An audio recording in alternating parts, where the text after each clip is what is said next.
Сәлем достар, менің есімім Қайырбек, мен химия пәні мұғалімін. Бүгін біз сіздермен комплексті қосылыстарға тапсырма шығарамыз. Бізге комплексті қосылыс берілген, мұнда бірнеше бізде тапсырма бар. Біріншісі лигандтарды, осы комплексті қосылыстың ішіндегі лигандтарды анықтап, оларды түсіндір, не себепті лигант екені.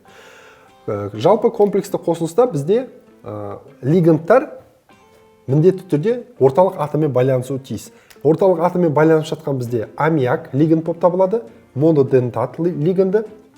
Ондайдың бізде 4 молекуласы бар.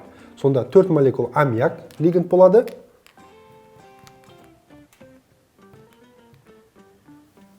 Және хлор екеу.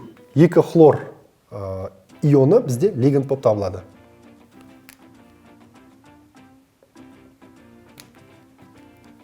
Ал сыртындағы, яғни комплексті ионның сыртындағы хлор бізде лигант болып саналмайды. Себебі ол тікелей комплекс ионның орталық атоммен байланыс түзіп жатқан жоқ. Және онымен донорлық акцептерлік механизм түзбейді. Енді осы қосылыстың суретін салатын болсақ, кобальт бізде орталық атом. 6 лигант болғандықтан бұл октаэдр пішінін түзеді. Яғни 4 бұрышты бипирамида. 4 жағында бізде аммиак молекулалар орналасады. Бұлар жазықтықта орналасқан. Және осы жазықтыққа перпендикуляр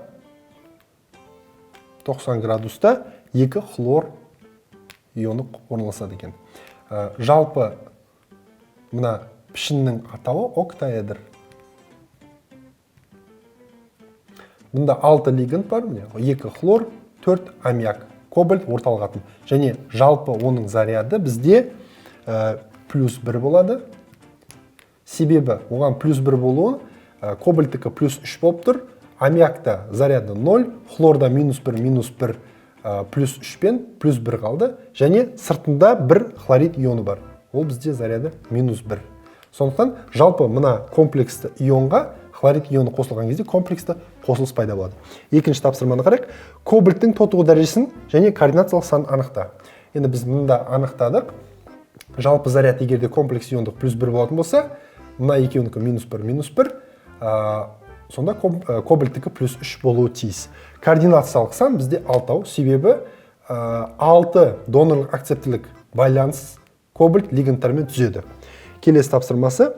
Егерде бізде екі түрлі комплексті қосылыс, кобальт аммоний 6, яғни гекса аммоний, кобальт хлориді, хлор 3, және дихлору тетра аммоний, кобальт хлориді, бұл екі түрлі қосылыс. Олардың түстерін салыстыр дейді. Әрине, олардың түстері әртүрлі болады. Бұған себеп комплексті қосылысты түзіп жатқан лиганттардың саны және лиганттардың түрі әртүрлі. Мұнда 6 аммоний лиганты болатын болса, мұнда 6 аммиак лиганты, мұнда 4 аммиак және 2 хлорид лиганттары қатысып жатыр. Сондықтан түстері әртүрлі. Келесі тапсырмада төмендегі комплексті иондардың формуласын анықтауымыз қажет. Бұнда көрсетілген 3 комплексті ионның құрамында лигант ретінде хлорид ион қатысады. Біріншісін алатын болсақ, никель 2 тетраэдр комплексінің ионының біз формуласын жазуымыз керек. Яғни бұнда хлорид ион қатысады және никельдің тотығу дәрежесі плюс 2. Никель, хлорид. Енді хлордың қанша болуы тиіс? Егерде ол тетраэдр болатын болса, әрине міндетті түрде 4 лигант болуы тиіс. Жалпы комплексті ионның тотығу дәрежесін анықтайық. Никельдің тотығу дәрежесі плюс 2 болатын болса, хлор бізде минус 1, оның 4-еуі бар, жалпы заряд минус 2-ге тең болады.